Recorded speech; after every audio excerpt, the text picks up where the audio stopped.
saan na simbahan yung gusto? Virgin Christ. Ano?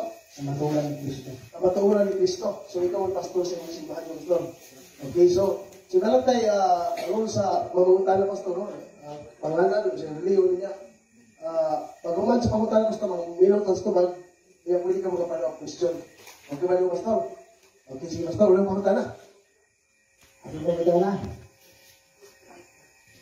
Sa napuno kasugo sa Ginoo, ang kaduhang pangutana. Exodo 24. Ayaw ko mapagbuhat o lininok ng larawan. Nabisan ng isang butang na tuwas na sa langit. Ito yung 4:16 sa panagbuhay sa lahat ng babae. Ito yung 27:15 inunglo ang maghimo o linilok ng larawan. Pangutana.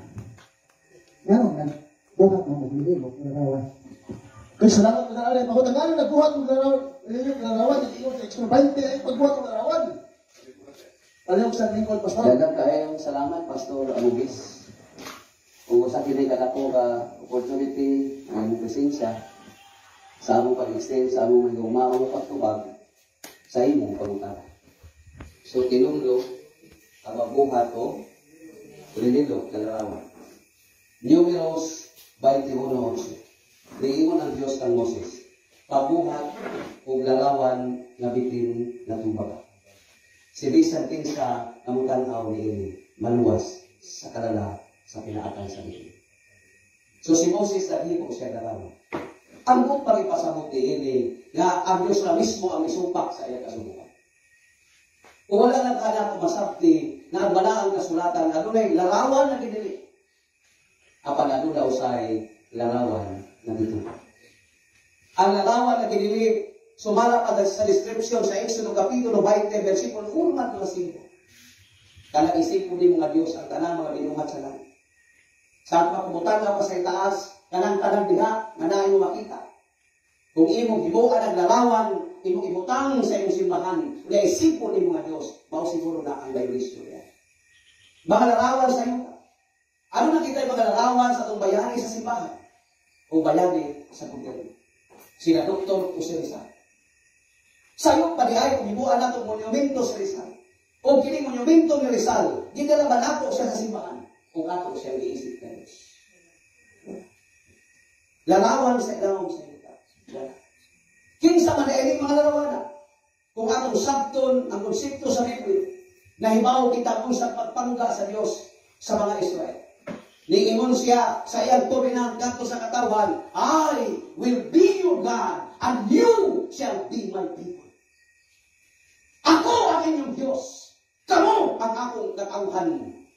Apan unsa inyong ibuhat, taliwala sa akong pagluwas sa inyo, dinili sa kunting sa Exodo, ngano naghimo man kamong larawan ni Baal, ngano naghimo man kamong larawan ni Baal, ninimo, larawan sa baka, larawan ni Astaroth, larawan ni Dayanan, Isaias 46:1, unang hari 11:33, nga kada sila, Salmo 134:7, na ay maka apan dili makakita, na ilong apan dili makasinggo, na ibakba apan dili makasulti, na ay tiil apan dili makanakaw, na ay kamong apan dili makahita, mga larawan sa Diyos, na anong inyo akong giirisan, mauna nihatag siya sa kamanduhan, thou shall not make any other God before me. Tungod kay dahil naman Ginoo lang isimba sa mga katawhan na iyang imahal, dili ka na mga Katoliko na rin.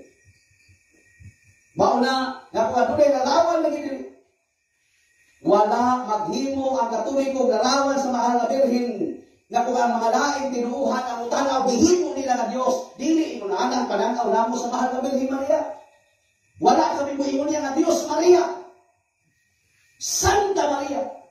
Pero kung adto kini sa uban nga mga laing tinuuhan, nga kung ilamang yung isuksok na Diyos si Maria, na dili ba na Diyos sa amo? O dahil Diyos Maria,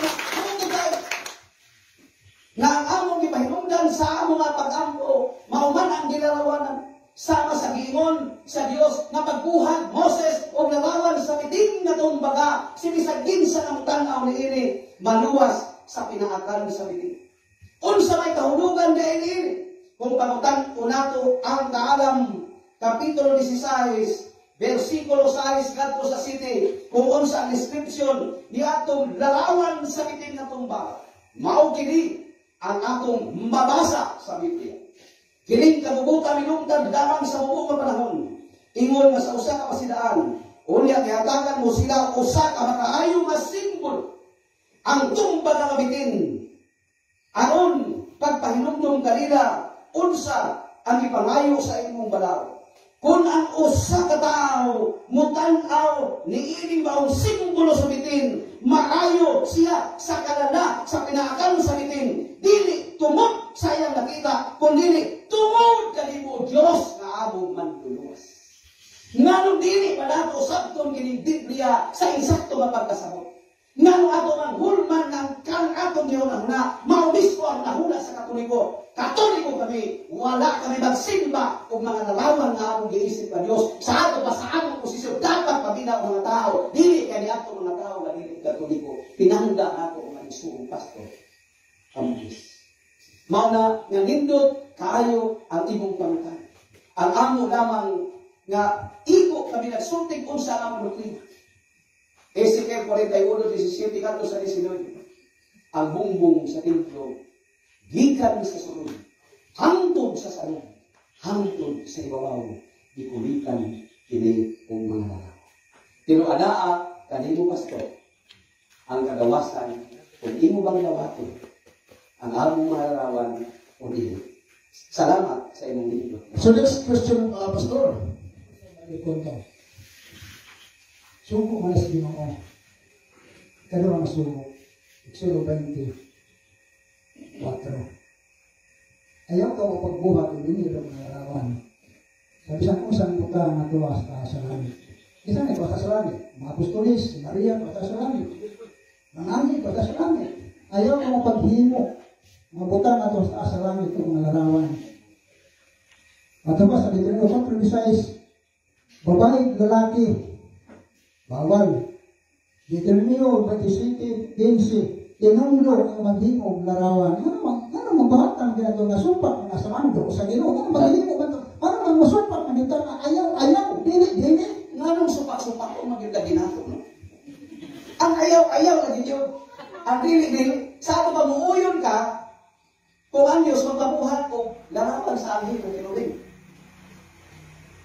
Kung ang Diyos, subala sa Exodo Kapitulo 25, versikulo 18, sulat ko sa Resulikama 22, nagpahimo siya larawan sa Kinuling, kanang Kinuling ang hila. Kung imong giingon karon nga ang larawan sa anghel, bawal. Kinsa mainsakto niini ang Diyos o ikaw? Kay ang Diyos nagpahimo man, ingon siya sa versikulo 22, Kapitulo 25, makitagbo ako kaninyo dito sa tumaktunga sa duha ka larawan nga Kinuling. Sa ato pa, walay problema, pastor, kung unsa ang imong buot, nagyod kasabtod sa imong kawalimong kagawasan. 8:32 sa Ebanghelyo ni San Juan, diingon si Jesus, Veritas, liberabit, vos, the truth shall set you free. Amen, pastor? So, libre ka, ayun mo kinalang, okay yun. Naman sa Biblia. Kamas kung akong isulti ba sa Biblia, pananglit ka itong gingon mo nga katong pa sa langit, kag-ingon sa Exodo, larawan ni Maria, waman ko sa Biblia itong imong gingon. Nabalay ko sa Biblia itong imong ipanulti, waman. Iyan, kamo nagsili mong daladalang Biblia, pero kasakalan isulti ninyo sa mga tao, wa sa Biblia, sama sa imong istorya karon. Asang napita, na kanang giingon sa Exodo Kapitulo 20, versikulo 1 sa 3, larawan sa langit, larawan na sa mga apostolis, asang napita na sa Biblia. Wala. Pero hindi mo sa ka-friendly at brotherly advice. Free ka, isa-asa, tugod sa kagawasan, apan, dili ka makapugong, na mong isulti ang among pagtulan. Salamat kay Pastor. Duhay ko sa Basta pinangga ka na mo. Asa, iklaro na ito, Pastor, no? Palupay. Pero, Pastor, ayaw. May problema na sugo. Ang problema, giusa na ito para sa kong sugo. Palupay manong. Palupay, masuporta ko rin mo. Masuporta ko rin mo, sige palupay. Dito na mo ang sugo sa Diyos. Kanino kami magkatulog larawan kay butang sa simbahan na among isipon na Diyos. Manong, dali sa manong. Ang katoliko na nag-isip o Diyos sa malarawan. Napalahimog yan mo. Kung ikaw Ikaw, mahayag na pastor, kami mga tayo na mo. Asa mabasa sa Biblia na, na ikanuhan ka sugo, matuman sa Katoliko, ako na sa Biblia. Pastor kayo sa lakaw.